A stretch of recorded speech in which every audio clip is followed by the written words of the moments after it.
90, sur 100 présidents, peut-être 90 sont des marionnettes. Il faut que ça cesse. Il faut que les présidents qui ont été élus, choisis par le peuple, prennent les devants et qu'ils ne suivent pas le mimétisme coupable et complice des marionnettes qui siègent à l'Union africaine. Nous voulons être un peuple respecté. On n'a pas besoin de charité, de mendicité. L'Afrique a tout pour s'en sortir.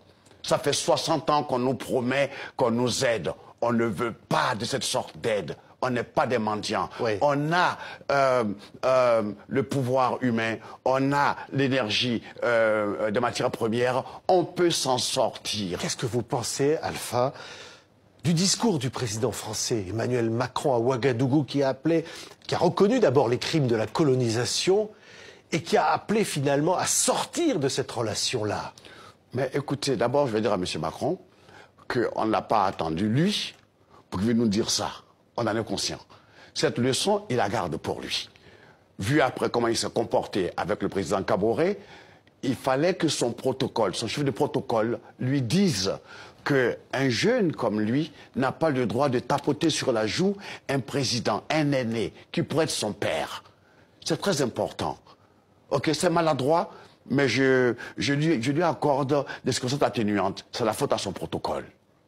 Mais lui qui parle qu'il faut qu'on change, c'est une nouvelle façon de voir. C'est pas la France-Afrique. Il veut rompre finalement avec la France-Afrique. Mais c'est pas en tapotant l'autre sur la joue qu'on rompt. C'est une façon de l'infantiliser. Et c'est mal élevé. Oui. Ok? Mais reconnaître les crimes de la colonisation comme il l'a fait, ça va sur le bon chemin? Ce que je voudrais, c'est que les Africains aujourd'hui sont conscients.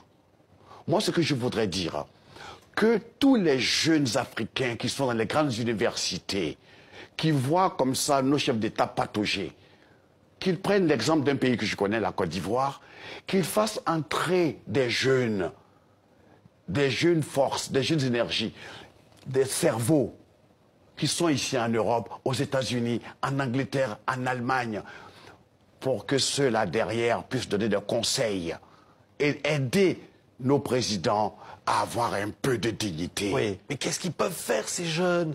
Ces jeunes, on dit. Comment l'avenir leur appartient parce que comment on ne laissera pas. Écoutez, j'ai la chance de connaître quelques jeunes dans l'équipe de M. Ouattara. Ils sont brillants. Ils sont polytechniciens.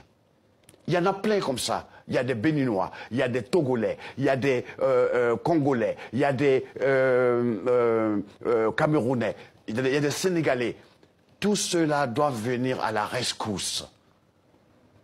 Ils ne peuvent rien apporter ici en Europe. Mais en Afrique, on a besoin d'eux. Il ne faut pas qu'ils soient là et que leur silence et leur inactivité, permettent à des gens de venir nous humilier. Les énarques comme M. Macron, il y en a aussi en Afrique. Donc ce n'est pas un petit énarque président qui va venir se foutre la gueule de nos pères et de nos aînés. Il a expliqué qu'il ne cherchait pas du tout cela. Il a expliqué qu'il ne cherchait pas d'ailleurs à humilier, que c'était, voilà, autre chose. Ben, autre chose, justement. Pour nous, chacun interprète comme il veut. On aime bien Macron, on aime bien sa jeunesse, mais cette maladresse, tu comprends, on l'a pris tous personnellement. Et je souhaiterais que, s'il a l'occasion de réparer, qu'il le fasse, ou que son protocole lui enseigne comment en Afrique on respecte les aînés. Maintenant, je voudrais m'adresser surtout à l'Union africaine. L'histoire de la Libye. Kadhafi, qu'on l'aime, qu'on l'aime pas, était un membre de l'Union africaine. Donc, l'Union africaine ne pouvait pas autoriser, admettre que M. Sarkozy et l'OTAN viennent bombarder, démolir la Libye. C'est inacceptable.